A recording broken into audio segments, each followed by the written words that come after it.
Hey everybody, welcome to the March of the Machine set review. This was a really fun one to do. Just want to give a quick shout out if you're enjoying the show, if you want to support the show. The number one way you can go to support this channel is check out the Patreon, patreon.com/limitedlevelup. It's a bunch of cool reward tiers over there that we want to give back to you if you choose to support us. And I really do want to say thank you for everybody who supports the show. It really helps the show keep going, so check it out if you're interested. Hello everybody, and welcome to the Limited Level Up set review for March of the Machine. This is the common and uncommon set review. We're doing the rares and the mythics and also the bonus sheet tomorrow. So if you're watching us live on Twitch here, you're going to sit in for the commons and uncommons. Come back, join us tomorrow. All these are going to be up on the Limited Level Up's YouTube feed and the podcast feed as always. And I am not alone, of course. I couldn't do this alone. I am with Marc Anderson, former pro Marc Anderson, and dare I say fan favorite Marc Anderson at this point. Marc, how's it going? I'm doing great. I'm really excited to be here. This set, I'm genuinely think is going to be one of the all-time greats. So I can't wait to get into it. Yeah, this is going to be awesome. We have done I'd say a pretty extensive look at the set. You and I both, well, at least I know I do, and it sounds like you have as well. So I'm excited to jump into this. This is going to be, buckle in everybody. This is going to be, we're going to try to shoot for like 4.5 hours, I think, but there's a lot of words, there's a lot of mechanics, there's a lot of strategic implications of even like kind of like small commons. So we'll try to shortcut where we can, but this is definitely going to be one you might want to listen to on multiple dog walks. So without further ado, why don't we just jump in here, and I'm just going to read off the first uncommon here. Oh, by the way, I actually should say, the order we're going is going to be multicolor, uncommons. Then we're going to do battles. We're actually doing a full section just for battles. I think they deserve their own spotlight. It's going to be multicolor battles, then the monocolored battles, and then it's going to be all the other colors in Wooburg order. We go from commons in mana value order, then the uncommons in mana value order in the respective colors. You'll see how it goes as it plays out, but we are starting with these signpost uncommons just to give you a feel for what the set is all about, what the mechanics are all about. I've also laid them out in a way that kind of details the set mechanics, so we're going to get to the ones that really outline what each color pair is doing if it covers a main set mechanic. For example here, Rampaging Geoderm, which is our first uncommon here. So Rampaging Geoderm is 2 red-green for a 3/3. It's a dinosaur beast at uncommon. It's got trample and haste, and it says, whenever you attack, target attacking creature gets +1/+1 until end of turn. If it's attacking a battle, put a +1/+1 counter on it instead. All right, so Marc, you got first crack here. Say anything you want about this card, about battles, or about the set in general. Go. So wait. When you invited me to talk about the new set, you didn't mean week 4 of Shadows Remastered? I mean, if you want to do a little preview for that, we can do. No, I think we have time for both. Yeah, I think the people are interested in Mom, but maybe we'll do an encore after. Yeah, no, Rampage Geoderm. So we start off right off the bat. We get a sneak peek at one of the new mechanics of the set, which is a battle, which we are going to cover after we do the 10 initial gold uncommons. So more on that a little bit later.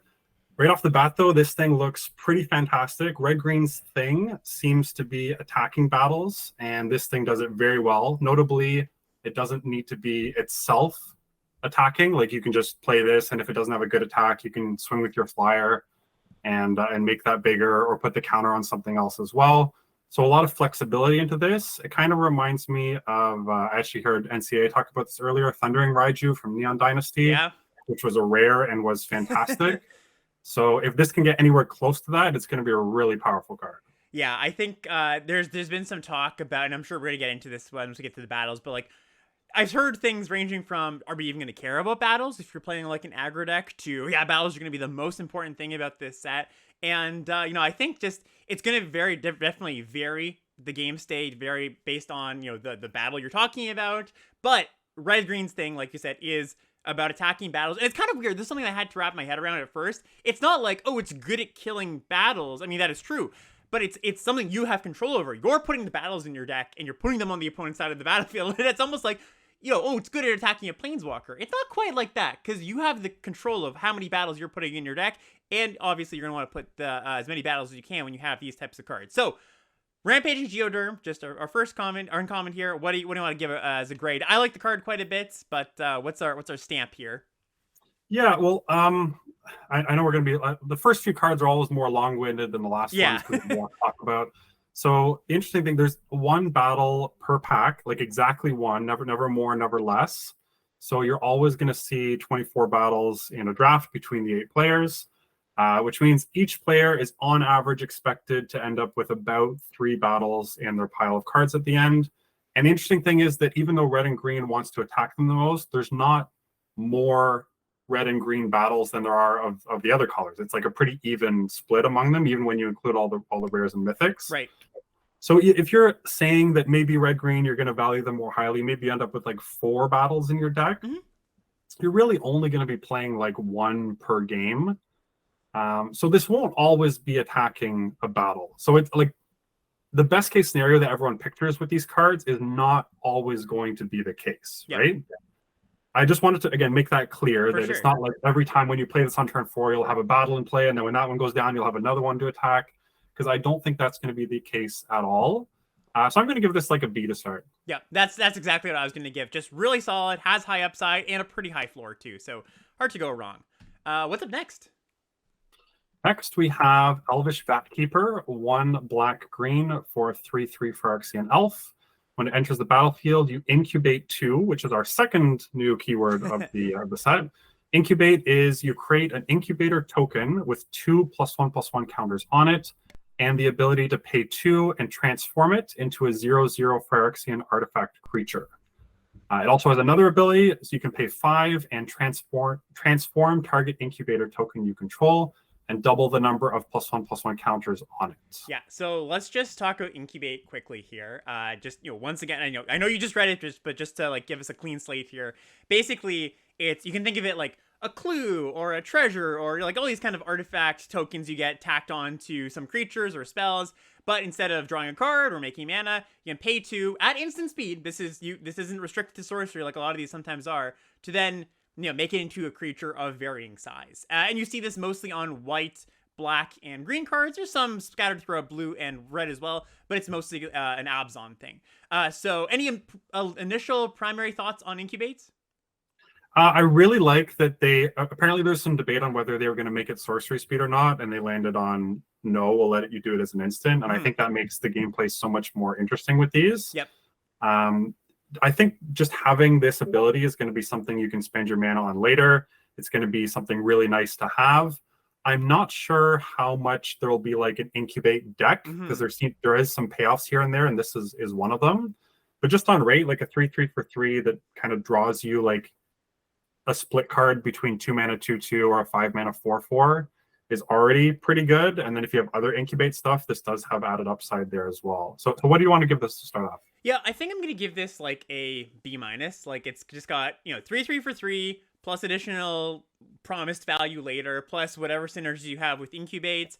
Just, anything, and we're going to see a lot of cards in this set that are like this, but one of the card evaluation metrics or just like kind of heuristics, I think, has held up for a lot of sets recently is just like anything that makes 2 permanents is going to be pretty good. Just generating game objects, you can use them in a multitude of ways, sacrificing them, just like, attacking and blocking in different permutations. So I'm pretty high on incubate just to start out with.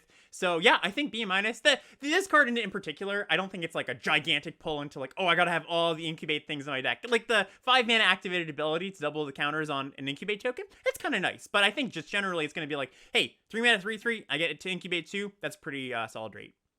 Yeah, I'm with you there. Sweet. All right, so we're going to go B- for the Vatkeeper. Next up, we have got Sculpted Perfection. This is 2 black white for an enchantment. It says when Sculpted Perfection enters the battlefield, you incubate 2. And it also says Phyrexians you control get +1/+1. Yeah, so I did a perusal at what percentage of creatures are Phyrexians and kind of like how many you want to play, including, of course, the fact that all the incubate tokens are Phyrexians as well. There is a good chunk of them. I do think you want at least like 90% of your creatures to be Phyrexians in order to play this thing. Because if it's not antheming your whole board, like it's not that powerful, even if it is the anthem. Yeah, it's a little bit underrated. Yeah. This one is one of the weaker of the white-black cards. So I was probably just gonna say like a C for this, and that's almost like a build around C, like where you want all your cards to be Phyrexians. Yeah, exactly. Then there are, notably, just to list off some other Phyrexians in this set, like there are white and black have a good number at common and uncommon, and also we're going to see a cycle. I think there's about 15, maybe a little more, of these like transforming creatures that come in one side, and then you pay some mana, Phyrexian mana, at mana or Phyrexian mana, and they turn into Phyrexians. So there are a good number of Phyrexians in the set. But at the same time, if your deck isn't, I would say like 80% plus Phyrexians, yeah, this card's really going to underperform. So almost like a, build around C plus B minus maybe. Sure. Yeah. All right. Let's get it there. I like the short answer. Yeah, sure. I like that. All right. What's up next? Next, we have Mutagen Connoisseur, which is 1 blue-green for a 0/5 flying vigilance. It gets +1/+0 for each transformed permanent you control. Yeah, so blue-green's thing in this set, for once, it's not just straight ramp. It is caring about transformed permanents. And the transformed permanents you're going to see in this set are battles, of course. The incubate tokens we just talked about, because those transform. It's not just like you sacrifice them. They actually flip. And also those Phyrexian creatures I talked about that you can pay mana and Phyrexian mana to transform them. So there are multiple ways to get transformed permanents in this set. And green touches, and blue a little bit too, but green touches incubate. And, it's green's kind of the attacking battles color. And the Phyrexians that flip are in all colors. So you're going to have access to them in blue-green quite a bit. So let's just evaluate this card based on that. Like, let's say in your deck, you're going to have 10, 11, 12 things that either transform themselves or can create transform permanents through incubate. How do you like this as a card? Just the 05 vigilance flying. Yeah, well, so again, going back to pack collation, which is really complex in this set, you're going to get 1 battle in every pack. You're also going to get 1 non-battle flip card. Like, again, exactly right. 1. So instead of seeing an average of 3 battles per draft, you're going to see an average of 6 transform cards aside from the incubate tokens. So if you're, again, it's kind of a build around, which is what I like my uncommons to be. I like the uncommons to kind of give you some direction. Mm-hmm. If you can even like guarantee that you're going to have a power on this on like turn 4 or 5 and not just be a 0/5, I like it quite a bit. Yeah, this card has 2 keywords I think go up quite a bit in this set, and that's flying and vigilance. Flying so you can attack battles and not have to worry about, getting through with a removal spell or a combat trick. And vigilance for the same reason also helps with battles too, because you can defend battles and attack battles, but also convoke. So it's actually, there's a lot of mechanics. We haven't even touched on all of them yet, but flying and vigilance, or just like evasion and vigilance. Note those, because those are a little bit better in this set than they might be. So what do you want to give this? I was going to go like a C+. Sure, yeah. I think Mutagen Connoisseur, C+. And again, it's kind of like Phyrexian, the Phyrexian Anthem, where it's going to be very variable based on your deck. If you've got like 5 of these, you don't want an 05 very much. So yeah, I think that's a pretty good grade. I agree. And I get, like, just for those who haven't joined us for a set review in the past, maybe it's worth just touching on this for a second. C+ is kind of the grade I give to something that if I am like these colors, I'm basically like never going to cut it. Mm-hmm. And then once you get down to like C, like it's going to make the cut most of the time, C- some of the time, and then gets worse. And then once you get into Bs, those are the cards you like really want to play that make you want to draft those colors. And the A's are the cards that win the game for you basically on their own. Yeah, we're pro set reviewers, just doing the legend of grades right in the middle of another card instead of at the beginning. But it's true. No, we're not even halfway through the multicolor. Yeah. We get a pass. We get a pass. Yeah. All right. What's up next? Next, we have Joyful Storm Sculptor, which is 3 blue-red for a 2/3. And when it enters the battlefield, you create 2 1/1 blue and red elemental creature tokens. When you cast a spell that has Convoke, it deals 1 damage to each opponent and each battle they protect. Yeah, so 3 bodies, 4 or 5 mana, and you're getting 4 or 5 worth of stats spread out across multiple bodies. That's better than a 4 or 5 in general. And, alluding to Convoke here, which is the blue-red mechanic, which is a little bit weird if you've played with Convoke before, because usually it's like a white-green thing. Here, it's blue-red. And Convoke basically just says you can tap a creature to add a mana. Like, it turns all your creatures into mana dorks, 4 cards with Convoke, right? So you have a 5-mana Convoke spell. You can tap your 2 tokens here in the Storm Sculptor, 2 mana. Helps you double spell, helps you power out giant things early. So that's kind of the thing with Convoke. We'll get into more of that as we get into it. But this card, I like this card quite a bit. So what do you want to give it? Yeah, I think just this card, Joyful Storm Sculptor, I think that the multiple bodies is just great. Like, forget about I think the 1 damage to each opponent in battle they protect, like, that's trinket tax. It's going to come up to a decent amount, but I think I'm not valuing that so highly, but just the multiple bodies for 5 mana, I like quite a bit. I would give this one a B-. I think it's quite good. Okay. I was going to give it a C+. I do agree that the second line of text because like Convoke wants you to have creatures and spells, and then this is only being maximized if you're also playing battles, and Right. like too many different things that need to line up. And you are like getting slightly under statted, right? Like you're getting 4 power and 5 toughness for 5 mana, whereas most of the things like this you're getting even stats for. Sure. So yeah, I'm going to give it a C plus. All right. Yep. Close enough. All right, our next card is Mirror Shield Hoplite. This is red-white for a 2/2 Vigilance Human Soldier. And it says, whenever a creature you control becomes the target of a backup ability, all right, so red flag here, we got a new ability, copy that ability. You may choose new targets for the copy.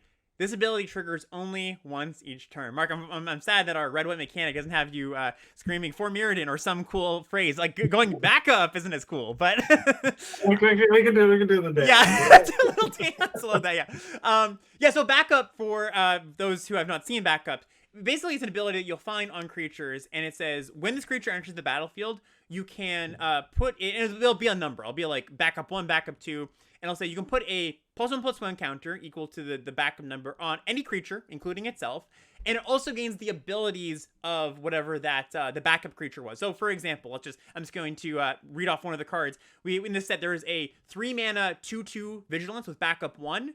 So what that means is you can play that as a 3/3 Vigilance, that's just fine. Or you could target your 2-drop, you'll get the counter on the 2-drop, and that creature gains Vigilance until end of turn. So with this Mirror Shield Hoplite here, you can make some pretty messed up curves where you play the Hoplite on 2, let's say you play another creature on 3, then on 4, you play a backup creature, both those creatures get the abilities and the counter. So this thing can output a lot of damage if you have enough backup creatures. Yeah, the really nice thing about this, it gives you so much flexibility, because a lot of cards like this say like it has to target like this thing, which it doesn't. Right. Or like the second ability has to copy the same thing, and this doesn't. You can like put it on 2 totally different creatures or 2 on the same creature. Just like really powerful. And this is like a card that as soon as you play, your opponent's going to think, oh my god, I have to kill this right away, even if your hand has like no backup whatsoever. Right, exactly. And yeah, exactly. Like, the example I talked about, like, you don't even have to go 2-drop, 3-drop, 4-drop backup thing. You can just go 2-drop and play your 3-drop backup thing. This becomes a 4/4. And Vigilance on this is great. I already mentioned Vigilance, I think, goes up a little bit, but making a giant thing with Vigilance, I think Vigilance is one of the more underrated abilities in Limited, to be honest. And yeah, just like a giant thing with Vigilance is awesome. So I'm going to give this one a B, I think. I think it's got that explosive potential, and it's really cheap. Yeah, I'm with you on a B. Sweet, awesome. And again, just you mentioned how important Vigilance is, but also not leaving your creatures tapped in case your opponent plays a battle. Yeah. That like they can immediately flip. Yeah, Vigilance is going to be so even better than usual in this set. Yeah, I'm excited for actually when we get to the battles, because there's a lot of like interesting things to talk about. But yeah, it's a weird thing. It's just like, oh, like, often you're like, oh, should I leave back a creature because maybe they have a haste creature? It's like, oh, should I leave back a creature because they might have a battle, right? That's a whole other thing. Anyways, let's go to our next card here. Okay. Next we have Botanical Brawler, which is green-white for a 0/0 trample. Enters the battlefield with 2 +1/+1 counters on it. Whenever 1 or more +1/+1 counters are put on another permanent you control, if it's the first time +1/+1 counters have been put on that permanent this turn, put a +1/+1 counter on Botanical Brawler. I feel like they just like cut and paste a bunch of lines of text from other green-white cards in the past and just like put it on this one. So you got a 2/2 for 2 trample that grows over time. Notably, it can't be super explosive because it is once per turn. If there's some way to put counters on. No, Alex. Oh, did I read this wrong? It's not once per turn. It's once per creature per turn. Oh, I did read it wrong. Okay, cool. So could be a bit explosive. All right, that's kind of nice. So yeah, it's basically just like a 2/2 that'll keep growing. I think maybe a reasonable analog, if you want to think about this in a deck that has a lot of counters, might be evolving adaptive, right? You play it early, starts growing, really gets out of hand. So yeah, this is like pretty similar to me to the last one, or just like this 2-drop that you're really gonna want to kill. Yeah, like this triggers on your incubate stuff. Also, again, getting ahead of ourselves here, but the green-white battle literally puts a +1/+1 counter on each creature you control. So that's going to trigger this thing like once per creature on your board, basically. Yep. It has trample. It's going to be huge. This thing looks fantastic. Yeah, you want to give us a B+? B maybe still? I was still going to go B. It's still a 2-mana 2/2. Yeah, still just dies. Yeah. All right, cool. I agree with you. Let's go with Beyond Botanical Brawler. Next one up, we got Halo Forger. So this is the blue-black uncommon here. 1 blue-black for a 3/1 flyer, fairy rogue. When Halo Forger enters the battlefield, you may pay X. When you do, you can cast a instant or sorcery with mana value X from a graveyard, any graveyard, without paying its mana cost. If that spell would be put into a graveyard, you exile it instead. Yeah, so notably, this doesn't really work the way you want to with convoke spells. Right. Because you need to pay the full cost of it. But it does go from either graveyard. And even playing this on like turn 3 isn't embarrassing, just like a 3/1 flyer is going to be decently statted. So I think this card's still, thankfully, because these cards should be good, and I think this card is pretty good. Yeah, it's good early, good late, right? You're going to play it on, like, if you have it on 3, you should just play it on 3 a lot of the times. A 3/1 flyer, attacks battles, and then late game you draw it and you're like, oh, cool. Just flashback removal spell. Blue-Black's thing is milling the opponent, getting to, we've seen this before in some other sets. I think Eldraine was the other thing. There's, it's like getting to 8 card types in your turn, or sorry, 8 cards in your opponent's grave, and then your cards get an additional ability. So you got things that mill incidentally, so you're gonna get things in the graveyard with just your blue-black cards in general. I don't know how much that's actually gonna be a focus of what blue-black wants to do, because I think it's kind of a half-baked thing that, we're gonna get into it, but I don't think it's that well supported, but this card is good. Yeah, so what do you want to give this? I've already written my grade down. So I'm just gonna give this a B-. Yeah, that's where I was cool. too. One thing, actually, just to go back to the last card quickly that chat was mentioning here, I just wanted to point out with Botanical Brawler. Also, this, if I'm reading this right, does trigger off your incubate stuff too, correct? Yeah. I said that. Yeah. Oh, you said that too. Sorry, I missed that. I'm just missing everything. All right. Pay attention to me, Alex. Yeah. I gotta be asking, who cares about chat? Mark's the important person here. Anyways, let's go to our next one here. What's up next? Okay, next we have Stormclaw Rager, which is 1 black-red for a 2/2. I've been kind of only mentioning the creature types when they're relevant, which in this case it's an ogre warrior, which doesn't really matter. just to give people a heads up for that. And as ability, pay 1, sacrifice another creature or artifact, put a +1/+1 counter on Stormclaw Rager, and draw a card. Activate only as a sorcery. Surprise, surprise. Red-black is sacrificing. All right, so I think this card is fine. I think it's okay. I think the thing with this card, a few knocks against it in my mind. 1, it's a 3-mana 2/2. And yes, it grows, but having your card come down in this day and age and being a little bit understated on curve is not great. 2, there is diminishing returns on this ability. There are only so many things you're going to want to sacrifice and draw a card. You can't just like, you definitely imagine like, oh, I can draw so many cards, but you're going to run out of things that you actually want to sacrifice, and churning an onboard thing into a card is going to not be worth it at some point. That being said, there's upsides here too, right? There is a active treason or uncommon, if that is a thing. There are a lot of sacrifice outlets in this set, so I think that the steel sack thing is actually going to be pretty reasonable in this set, because there's more sacrifice outlets than I think reasons to sacrifice, to be honest. But this card in general, I think, is fine. I would probably give this a C. I don't know. Do you feel any different about that? I wrote down C-. Okay, even lower. Okay. Yeah, I sorcery speed really kills this thing, Right. and like I have a long-standing history of dislike for 3-mana 2/2s. And this doesn't, like, it's not really that much more than a 3-mana 2/2 until the game has gone very, very, very long, right? Right, exactly. The nice thing about this, it's not a limit of 1 per turn. So you can eventually, like, let's say your opponent's at a couple life and you have like a burn spell you're drawing to, you can just keep paying 1 and draw. Like if you're about to die, you can draw your whole deck for 1 mana for each creature and artifact you have. Yep. So there is still a lot of power here. But yeah, not doing it in combat, not saving your creatures from removal. Anytime you sacrifice anything that's bigger than like a 1/1, you're getting like a bad deal.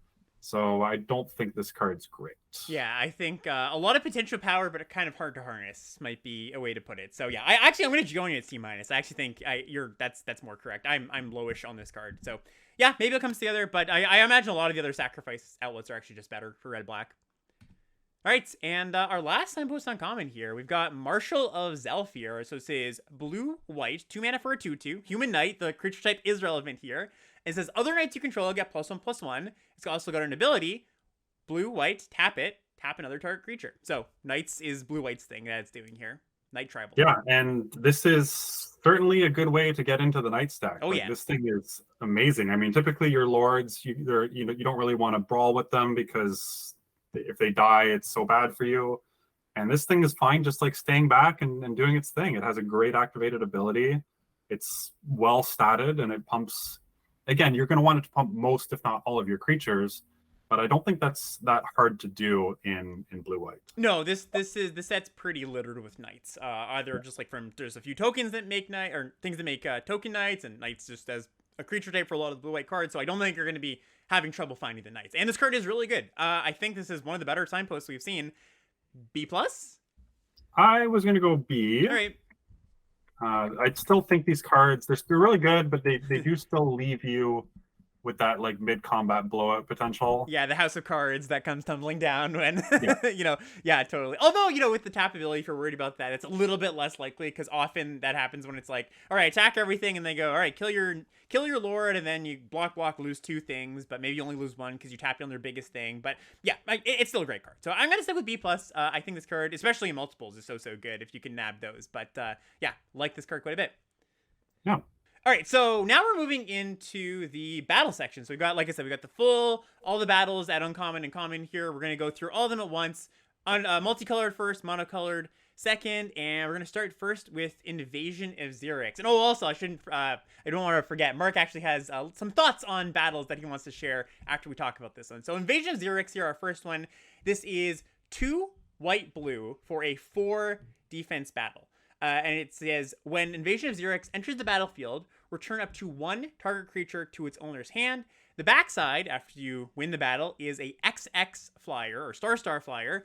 And it says, Vertex Paladin's power and toughness are each equal to the number of creatures you control. So just for those who maybe haven't seen battles yet, let me just explain this quickly. We've been alluding to them, but you play a battle, you pay its mana cost, in this case 4, you put it on your opponent's side, basically. I imagine it's what's going to happen on Arena. It's going to live on the opponent's side.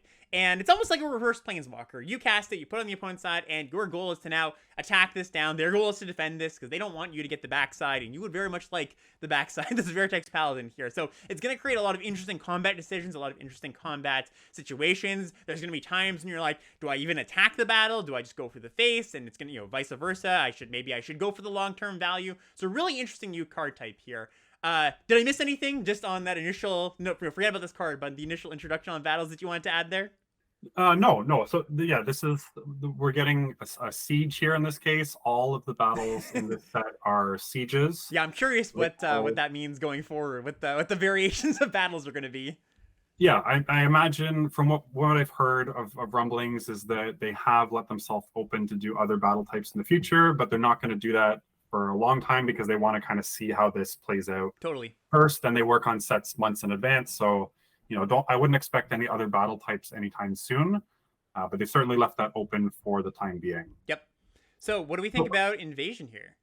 Yeah, so instead of talking about this one specifically, I kind of wanted, when we did the All Will Be One set review, I kind of talked a little bit about Toxic and how I thought that it was going to shape the format and how the games might play out a little bit. And, not to pat ourselves on the back too much, but I think we did pretty good job with that set. I think so. This is a lot harder. New card type is really different. And I think people right from the start are going to say, like, what is the heuristic for battles, right? Like, do I always want to attack them? Do I always want to flip them? Do I always want to play as many as I can? I can tell you. Are they broken? Are they unplayable? I know what it is. There isn't one. Yeah. I knew what you're going to say. Yeah. You might have known, but not necessarily everyone would have. So I do think there's a pretty big range of power difference between the stronger battles and the weaker battles. And you kind of need to think of how the games are going to play out when you play one of these, right? Because if it's late in the game and your opponent is at 4 life or less, then the flip side of this basically doesn't even matter. Because if you're going to deal 4 damage to this, you may as well just deal 4 damage to their face and win the game instead. On the flip side, if your opponent's at 20 and your battle is going to be super high impact to flip, then of course you're going to want to attack it. It's like kind of your planeswalker, you throw everything at it, you flip the battle, you end up snowballing a little bit. So where do you want to play battles and where do they play out? And that, again, I think it kind of depends on the deck. The better it's going to be for you is going to be when you care less about giving your opponents the life gain, right? Because if you're playing a super slow control deck and it doesn't matter if your opponent starts at 20 or 30 or 40 or 50, then you're happy to flip pretty much any battle you're going to get into. But when you're on the more aggressive side, you have to think about, is the damage that I'm sending at this battle going to be made up for by what I'm getting on the backside? Right, exactly. And so then when we look at battles, I kind of want to, I spent a long time thinking about this set, and it's really interesting to me that there's a whole bunch of themes that kind of lent themselves to very similar gameplay patterns. So you have battles, you have knights, and you have backup on one side. And all three of those have something in common, which is where they want you to tap mana in the pre-combat main phase. Ooh, yeah. Because the battle, you're going to want to play it, and then you're going to want to attack it. Backup, you're going to want to play it. You put the counter on something, you get the ability, you're going to want to attack with it.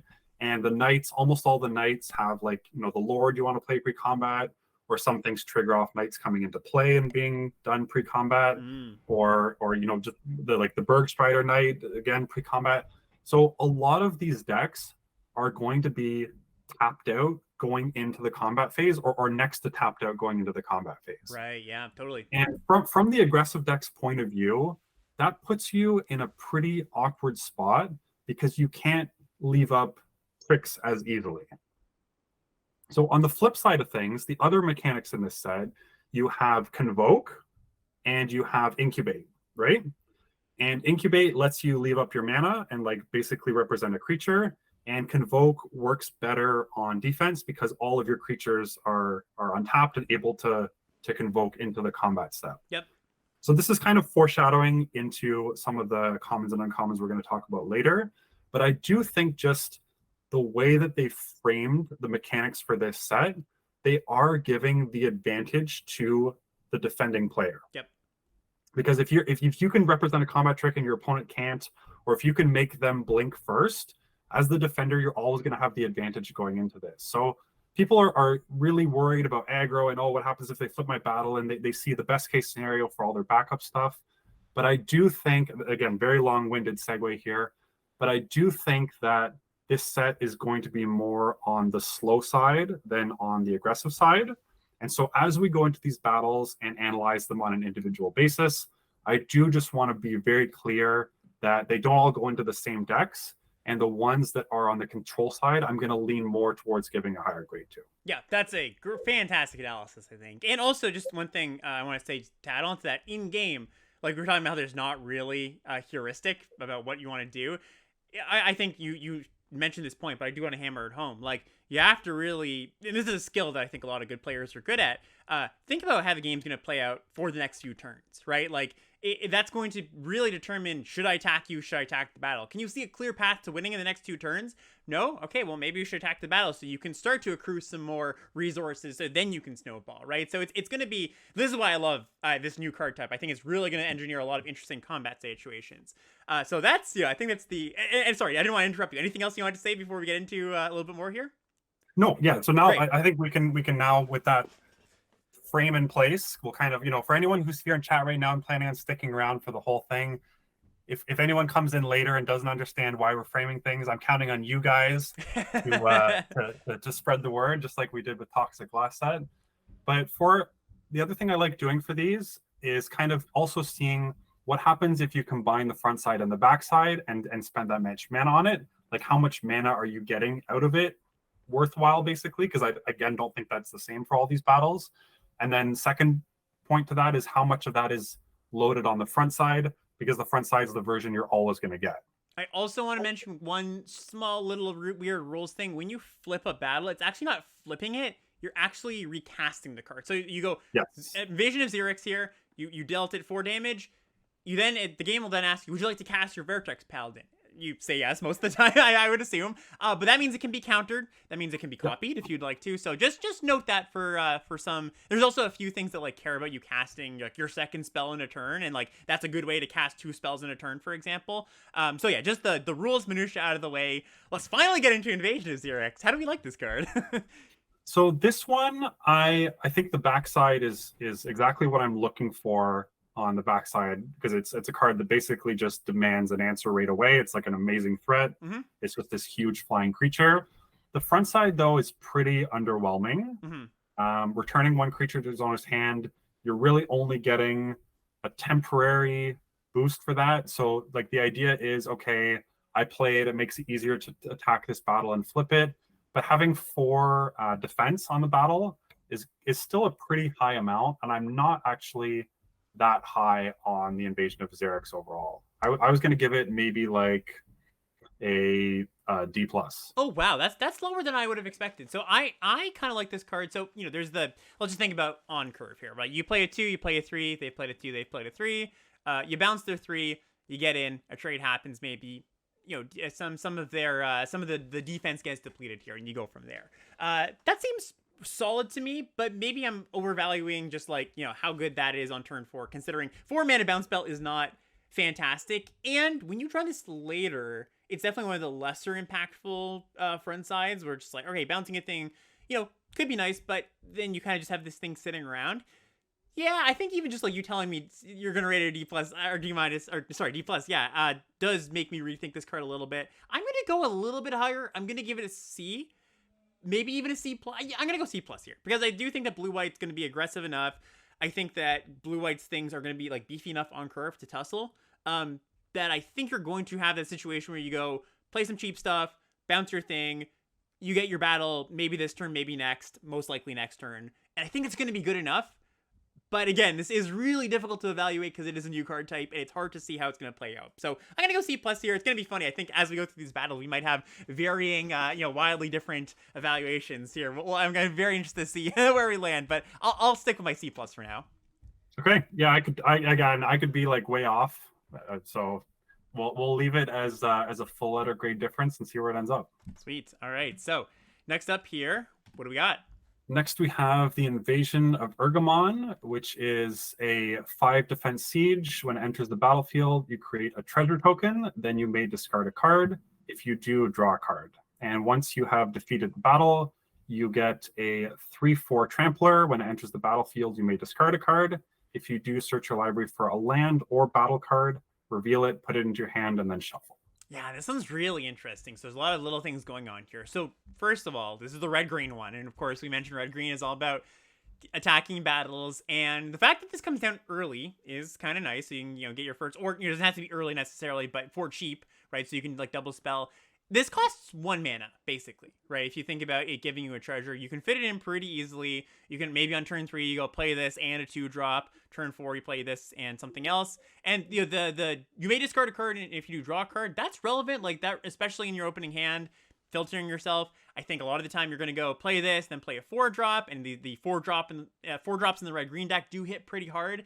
That 5 defense though, that's definitely a thing that swings in the other direction. I'm like, 5 is quite a bit, and just to kind of vanilla test these. A lot of these have 4 defense, and some of them, very few of them have 3, some of them have 5 or more. 4 is kind of like the standard, so this is a bit of a tick up. That being said, the backside is pretty good, just like getting another battle, or if you need a land, which I think is going to be the less used mode, but it's a pretty good thing to flip into, just getting the train rolling. And again, this can really snowball. So I think that this card is pretty solid, if just for the fact that when you cast it, it's pretty low opportunity cost, it's pretty low cost to get on the battlefield, and you are getting something that's going to be meaningful. So what kind of grade do you want to give it, though? Oh, don't ask me the hard question so early. I was going to give this one a B-. I think this one has a lot of stuff going on that I like about it. I think that, again, like this, just the bat being red-green ties into that a little bit. This is definitely not a great comparison. It's a little bit, being, kind of hot takey. But I read this the first time and I was like, it's got a little bit of Fable of the Mirror Breaker going on. And obviously it's not quite that, but Mark's like, holy crap. Yeah, what a comparison, right? It's got a lot going on. That's what I like. I think there's a lot of little parts that I like about this card. Yeah, I agree that it seems, playable for all the reasons you mentioned, but I'm definitely not as excited as you are about it. The grade I had written down was a C. So again, we're at a full 2 difference there. Yeah. I do think that, it's nice that early on, the treasure is going to be like really important to go from 2 to 4. And then later on, the rummaging where you can pitch your land and potentially draw a spell is really nice. But yeah, again, that 5 defense on it and not really getting, like, especially by the time you flip this, is a 3/4 trampler always going to be able to attack? No, like, but I do think getting another battle is pretty good. yeah, but you have to discard a card to do it, and you've already discarded a card when you played this. So like, are you gonna have tons of cards that you are happy to discard? Yeah, hard to, I'm just gonna go C on this one. All right, yeah, cool. I can. So here's another question, just to like, I think with these battles, I can guarantee the conversation is going to be way more important than the letter grade, because I'm sure we're going to come back after we play it and be like, now I get it, right? So I would, we're giving letter grades just, for posterity's sake, but I think the conversation is going to be way more important. Do you see yourself, like, it's really hard to ask, this is not a fair question to ask, but do you think you're going to play this on 2 fairly often? Would you rather play a 2-drop generally? The treasure makes me, well, yeah, that's a good question. Because if you play this on 2, you're never attacking it on 3. Right. But you're getting to 4 though right away, right? So you can play one of those nice, tastier, giant things that do attack battles well. Yeah, like it does play really nicely with the red-green uncommon. There's a 4 mana 4/3 menace in red that when it attacks, it doubles its power if it attacks a battle. Yeah, so that's a pretty nice curve. I think that's what this card's doing. I think this card is setting you up to play one of those battle defeaters a turn early, and then you flip it pretty easily. That's what I'm seeing. Again, we're getting ahead of ourselves here, but there's also a lot of like good removal in this set, right? And if you play this on turn 2, and then on turn 3 you play your 4-drop, and then your 4-drop doesn't last. That's bad. That's terrible for you. You have nothing. Like, you've got nothing. Yeah. So I'm gonna come down to a C+. I think that's where I'm gonna land here. You get it on C? Yeah. Okay. Cool. Yeah. These are gonna be like such conversation generators. These are awesome. All right. Next up, we've got our blue-black one. So it says Invasion of Amonkhet. This is 1 blue-black for a 4 defense battle. And it says when Invasion of Amonkhet enters the battlefield, each player mills 3, then each opponent discards a card and you draw a card. And in the backside, Lazotep Convert, it's a 4/4, and it says you may have the Convert enter the battlefield as a copy of any creature card in a graveyard, except it's a 4/4 black zombie in addition to its other types. Yeah, so again, like, I hadn't really grouped all the battles together. I'd looked at a lot of them, but again, I'm like not like that high on this one. I almost never want to play it on turn 3. Definitely, yep. Because you're just setting yourself up for failure. Yep. I also think blue and black are both more on the controlling side of things, so it's going to be like really, really, really late before you're starting to deal 4 damage to this thing. I think something to note when you say controlling, you're not necessarily saying like low creature count. I would say, that's what I would assume. You're just saying like setting up for the late game rather than front loading your power in the early game. I think that's probably a good distinction to make, right? Like your long-term value rather than upfront backup and stuff. Even if you have creatures in a blue-black deck, you might not want to attack into this. Like even if you have a good attack, you might not want to attack into this because your opponent's more aggressive than you and you can't trade damage for this type of thing. Because if you're not flipping it in one turn, you're just leaving yourself without any blockers. And I do think that in the super late game, it's like a pretty decent card to play. But even the flip side, like no evasion, doesn't guarantee to have any abilities, still just like a 4/4. So I'm still like not that high on this thing. I was also going to give it a D+, which D+, I'm still going to play some of these D+, but yeah, I'm super excited to see when we get to a one you do like, because like I like this one quite a bit too. So again, not to the like a B level or anything, but it's a decent amount of card advantage, right? Like you're going up a card, they're going down a card, you get a 4/4. This is all on the as a function of time, of course, and like a function of how many creatures that you can attack profitably with over the next few turns. But I think you're going to get your 4/4 pretty reliably. If not, it's going to take a turn or two, right? Like I'm saying, you're going to get it at some point. The game won't be over before you get to realize the backside of this card. And so let's just say you play 2, 3, 4. On turn 5, you play this and a 2-drop. The next turn you set up to flip the, attack and flip this. I don't think that's going to be that difficult, and that sounds pretty good to me. So I'm going to go with C+ on this one. I think this is the best one we've seen so far. Okay. Yeah. I will come up to a C minus, Cool. but I'm not going to join you at a C plus. Yeah. Also, just because we've gotten some questions about this in chat, you can target battles with burn spells if it says the burn spell can. Sometimes it'll specify you deal to a battle, or sometimes it just says any target that can kill a battle too. So there are other ways, and also Black's got some ways to just like remove counters from permanents. You can flip battles in other ways that aren't just attacking them, but those are that's more of a corner case. It's not just like it's not going to come up every game. So what was your grade on that one? I'll go up to C minus. C minus. Okay, cool. I will mention though, this set in particular, like again, kind of getting ahead of ourselves here. There's like no Fs in this set. Right. It's Like, a high-powered set. The whole set. Yep. They're like all the rares and mythics are like good to great. The uncommons are all like super interesting and like barely any misses. And the commons have tons of depth. So when you come down to that like initial shell where you're like, okay, it's time to deck build.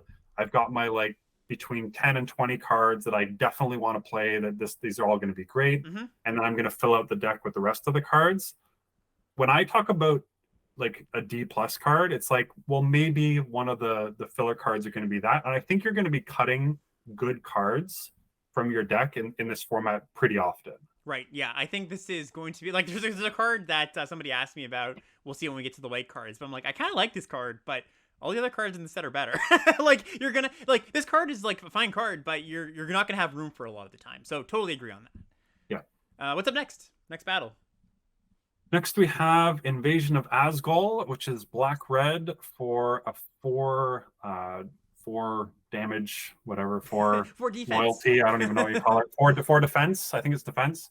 4 defense siege. When it enters the battlefield, target player sacrifices a creature or planeswalker and loses 1 life. And then the back side of it is a 2/1 menace. At the beginning of your end step, put a +1/+1 counter on it if a permanent was put into a graveyard from the battlefield this turn. Yeah, another like, and this is like so much different than the other battles we've seen too, because this one, I guess not so much different than all of them, but this one does affect the board. It on turn 2, let's say you play it, make them sack their 2-drop. This just sits there for a while. Okay. Obviously, a sacrifice effect gets worse as the game goes on, but also like I think a battle is easier to flip as the game goes on a lot of the time. Not always, but I think it's going to be not a dead draw in the late game, I guess is what I'm trying to get at here. So let's just use the use case of you cast this on turn 2. Then you play a 3-drop, a 4-drop. You're starting to attack this. You flip into a menace 2/1. At that point of the game, that's okay. It's not going to be that great. So I think this card's solid. I think this is a C in my mind. It's going to be fine, but not one of the more exciting ones. I'm going to go like 2 letter grades lower than you okay. again on this one. I'm going to go D plus because like yeah. It's just, black red, it kind of, this card really encourages you to play a small game, right? Yes. Like it's encouraging sacrificing a creature, and then menace again is much more effective the smaller the board your opponent has. Mm-hmm. And the way that like the black and red commons look in this set doesn't seem to encourage a small game. So I just don't like, I think almost the best case scenario for this is you play it on 2 and you kill their 2-drop, but are you even like happy to send 4 damage onto this to flip it into like a 2/1? Well, that's the thing. It's going to depend on the game, right? Like, are they at 15? Then probably yes, right? Are they at 7? No, you might just send your forces somewhere else. Yeah. So, man, these are so. I keep saying it, but these are so interesting. From like, I'm just like such a nerd for figuring out cards and like the mechanics of Magic, and like these are just like perfect for me. I love these so much. So I think, yeah, I agree with everything you said. Still gonna leave it at C. I think just wholesale across the board. I think I'm gonna be a little bit higher on battles than you are, and I might come down on them. I might be convinced as we go on or as we play. But I'm gonna go with C, and you're gonna go a little bit lower than that in the D range. Yeah, I was gonna go D plus. So the issue that I really have with these, I guess, is over the past like couple years, I've really grown much more to appreciate what like extra life or less life does to a game of limited. Yeah, right. Totally. Like we had this like vampire spawn moment where it's like, oh my god, 2 life either way is like insane. Mm-hmm. And anytime your opponent has less life, they just have less options for what they can do, right? Like if they're at 1 and you have like 4 attackers and they have 4 blockers, like they can't double block anything, right? They don't have any options. They have to, everything needs to get blocked. And you just remove a player's ability to make decisions as Totally. you cut down their life. That's big. So giving someone an extra 4 life, Three is life, really Mark. big. Mark, 3 life. They lose 1 life when you cast this.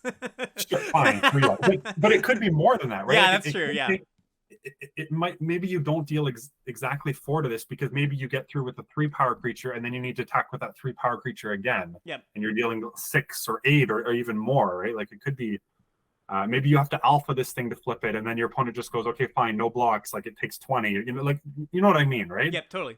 So it's just, I really think that these are going to be really skill testing, and that's part of the reason I'm really looking forward to this set, because I think a lot of players will struggle to figure out when they should put battles in their deck. So that's even in the drafting and deck building part, and then in the gameplay, like, when do I not attack my battle whatsoever and just focus on the opponent's life total? It's going to be really tough to figure that out. Yeah, there was the loading ready run pre-release that you know, those folks do, and they get their hands on the cards like way earlier than even like, you know, the early access arena streamer thing. And I was watching that the other day, and they're to be fair, they're a little bit more laid back, casual, like just, you know, playing some kitchen table Magic. But there was a lot of situations where, you know, people would attack the battle when they're at, like, the opponent's at 6, and it's just like, well, you know, you don't need to do that. You can just kill them, right? So it's going to be very interesting. And that's just a very basic example. I think these are going to create really interesting and testing board states. So yeah, let's go to the next one here. We're already like an hour in, and we've gotten to our 15th card or something. here's the sweet green white one that you were talking about before. So what's this one here? Yeah, Invasion of Moog is a 5 defense siege. When it enters the battlefield, put a +1/+1 counter on each creature you control. And then the backside is a 3/3 with Ward 2. And at the beginning of your end step, put a +1/+1 counter on target creature you control. Yeah, so man, that ability to just, like, you know, 4 mana, anthem your team. We've seen this before at like 2 and 3 mana, and those cards have been like, yeah, fine enough. But then obviously this has additional upside. This also isn't a set where you care about putting +1/+1 counters on your creatures. So that front side alone is pretty impactful. And the backside here, you know, we've got kind of like a Luminarch Aspirant-esque card that will help your creatures grow over time. That's pretty solid too. Safe to say this is the best one we've seen so far? Yeah, I think so. I was going to put this at about a C, which so I'm still not putting it like that high, maybe C+.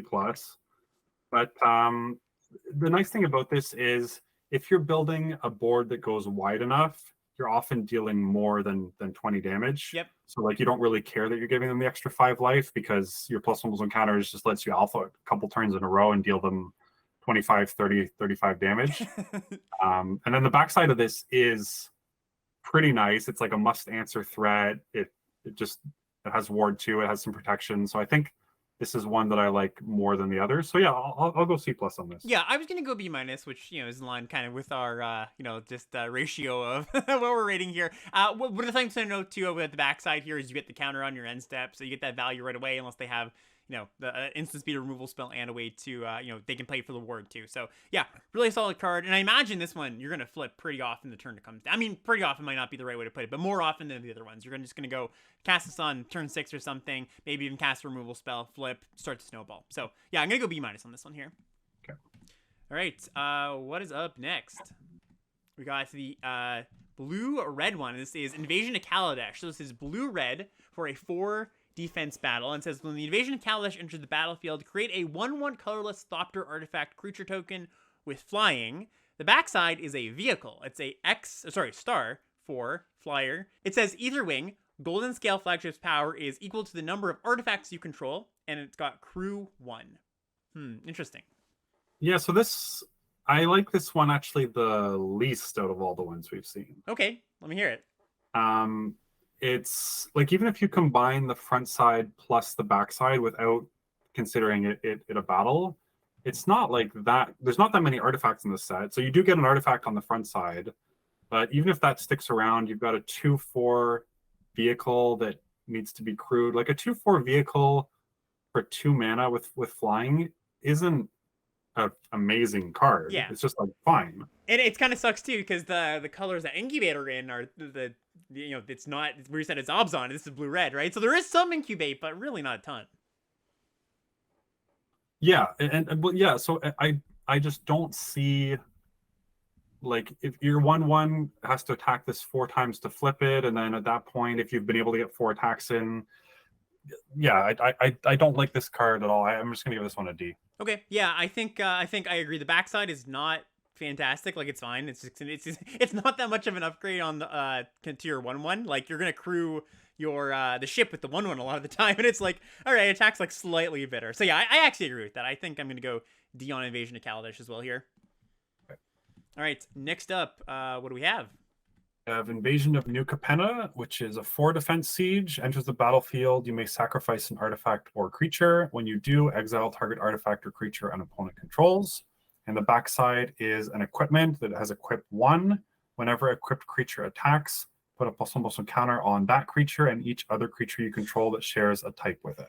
Yeah, and by the way, the backside is called Holy Frazzle Cannon, which is quite a name. So the backside looks a little bit funny. It's like, oh, creature types. But of course, you remember that Black-White is the Phyrexian tribal creature type thing. So, that backside, that equipment has relevance.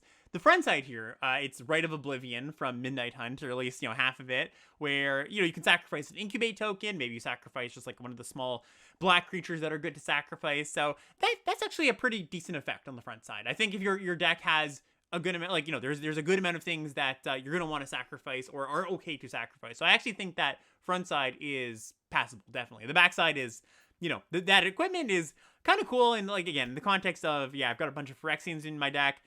It's solid. Putting this on one of your, like, a flyer or something, just making an attack in each turn and grow maybe by 2. Oh, sorry, you never grew the actual creature that's equipped 2 by 2. But, putting 2 counters on something and itself is solid as well.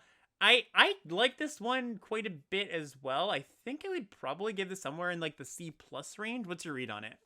Yeah, I'm actually with you on that one. Cool. Even though I'm not a huge fan of Power Stone Fracture type cards, I do think that the equipment side on this has a lot of upside. Like, we've seen, even though it has to attack, there was that enchantment in Strixhaven with Learn that was broken that just put a counter on an attacking creature. Yeah. And this is potentially even better than that.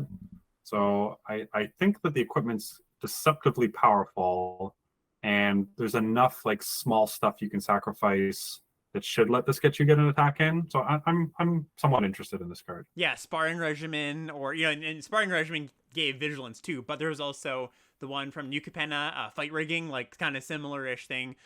So yeah, I think this card is one of the better ones we've seen. C+, want to meet there, exact same grade? Yeah, sure. Cool, awesome. All right, next up, I love how we're just flying through the battles now. Next up, we've got Invasion of Pyrulia. So this is the blue-green one. It's blue-green for a 4 defense battle.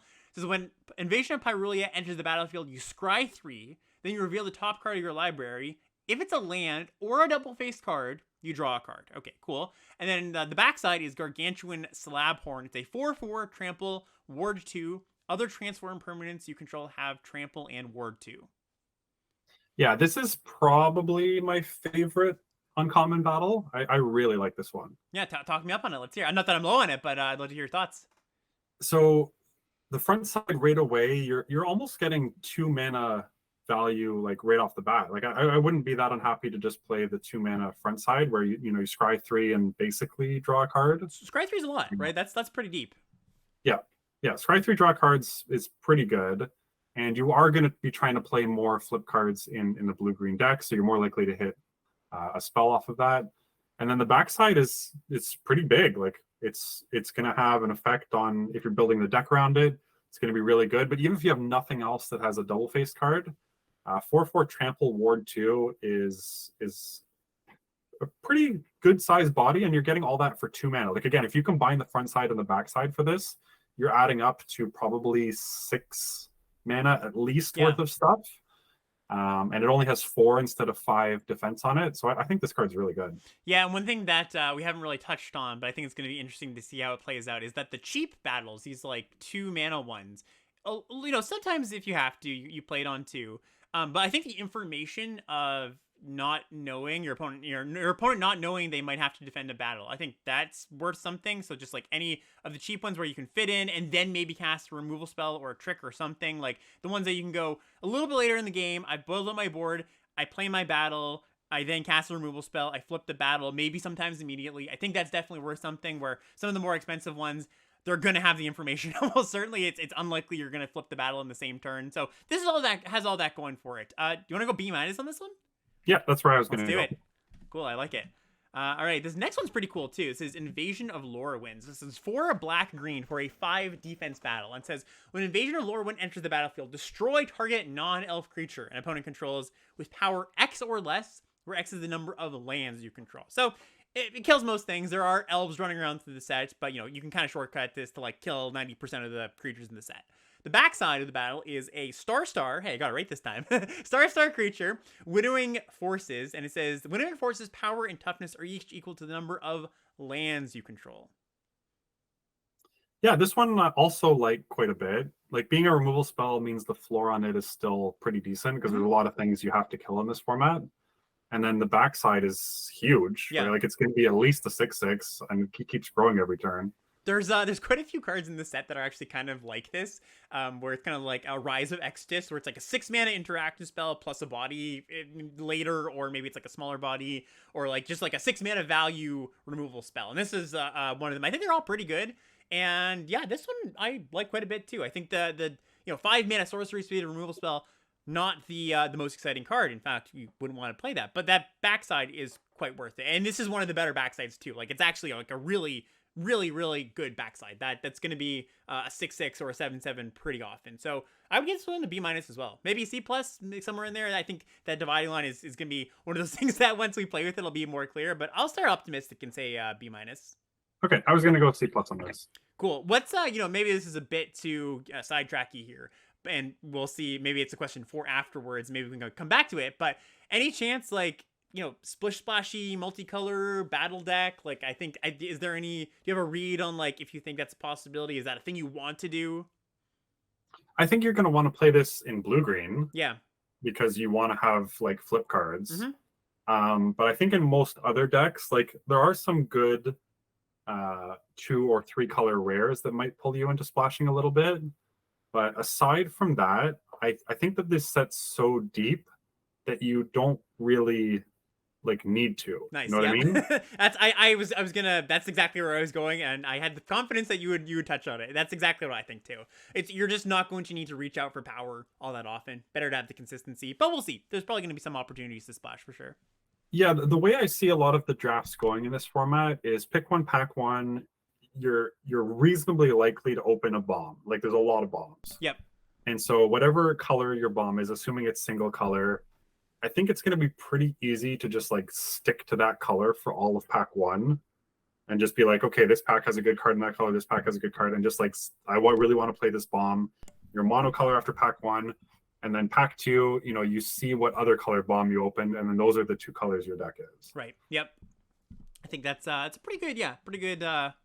I mean, I draft like that a lot of times normally, and I think that's like pretty standard for, or pretty accurate for, I think, how this set's going to play out. And we'll get to the that rare talk. I think once we get to the rares tomorrow, we'll dive a little bit deeper into that. But agree, like, a lot of the rares in the set are going to be very first pickable. All right, next one here. I think this is our last battle. This is Invasion of Kylem. This is 2 white red for a 5 defense battle.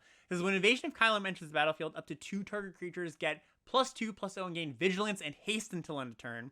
The backside is a sorcery. It says create 2 3/2 red and white warrior creature tokens with the ability, whenever this creature and at least one other creature token attacks, put a +1/+1 counter on this creature. So you get 2 3/2s that when they both attack, you get a +1/+1 counter on each of them.